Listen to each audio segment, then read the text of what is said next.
Dear viewers, Newton drawing tone চ্যানেলের পক্ষ থেকে আমি রশিদ নিউটন আপনাদেরকে সাদর সম্ভাষণ জানাচ্ছি। চিত্রশিল্প এমন একটি শিল্প যেটির মাধ্যমে আমাদের মনের ভাব যেমন প্রকাশিত হয়, তেমনি আমাদের ভাবনাও কিন্তু বিকশিত হয়। অর্থাৎ আমরা যা আমাদের অন্তর্লোকে যে ছবিটি ভাসছে সেটি কিন্তু আমি ক্যানভাসে অর্থাৎ কাগজে ফুটিয়ে তোলবার কিন্তু চেষ্টা করি। তো চলুন দেখা যাক আজকে আমাদের আয়োজনে কোন ছবিটি আমরা আঁকতে চলেছি।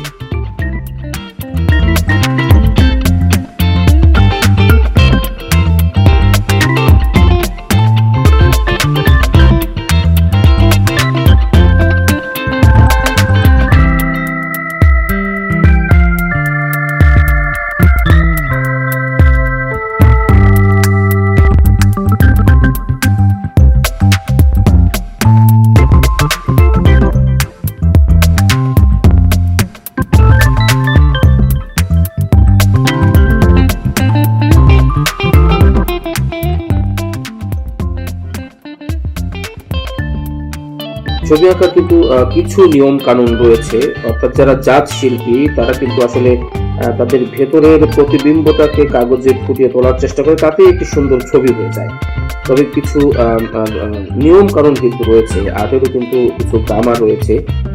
আমরা যেমন ছোটবেলায় অ আ ক খ শিখে কিন্তু আমরা পড়তে শিখেছি, লিখতে শিখেছি, আর্টেরও তেমন কিছু নিয়ম কানুন রয়েছে। আমরা আমাদের ড্রয়িং গুলোর মধ্যে দিয়ে সেই গ্রামার গুলো আপনাদেরকে দেখিয়ে দেবার চেষ্টা করব, শিখিয়ে দেবার চেষ্টা করব, একসঙ্গে শিখবার চেষ্টা করব।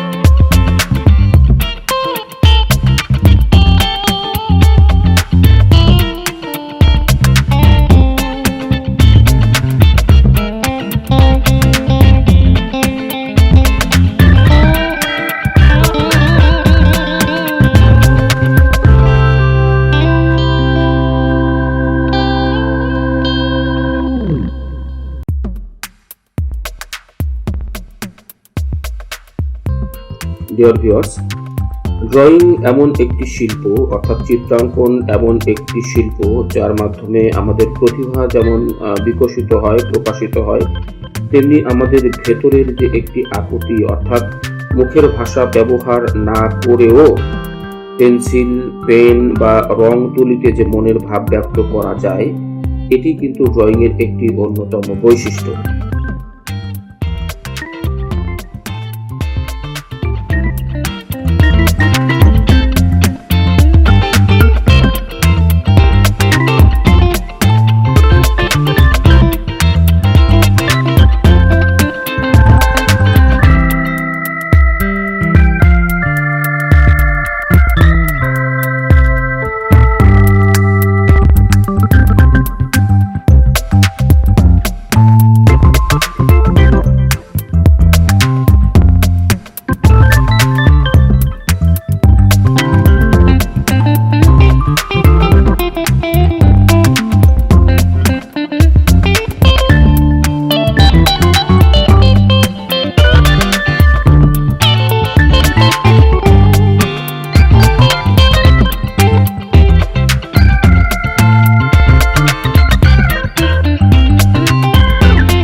ডিয়ার ভিউয়ার্স, শেষ হয়ে এলো আমাদের আজকের ড্রয়িং। আপনারা দেখতে পেয়েছেন যে ছবিটি আমি এতক্ষণ ধরে আঁকার চেষ্টা করছিলাম সেটি কিছুটা কিন্তু শেপে নিয়ে আসতে পেরেছি। অর্থাৎ নিশ্চয়ই আপনারা বুঝতে পারছেন যে স্টেপ বাই স্টেপ একটি নিয়মতান্ত্রিক ধারাবাহিকতার মধ্য দিয়ে কিন্তু আমরা এই ছবিটি, এই ড্রয়িংটি বা এই চিত্রটি কিন্তু শেষ করবার চেষ্টা করলাম। আর্টের মধ্যে কিছু গ্রামার রয়েছে, কিছু নিয়ম কানুন রয়েছে যেগুলো জানলে আসলে ড্রয়িংটা ভীষণ সহজতর হয়ে ওঠে এবং অত্যন্ত জীবন ঘনিষ্ঠ বা জীবন্ত মনে হয় সেই ড্রয়িংটি।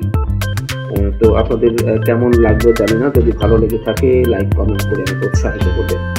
সবাইকে অনেক ধন্যবাদ।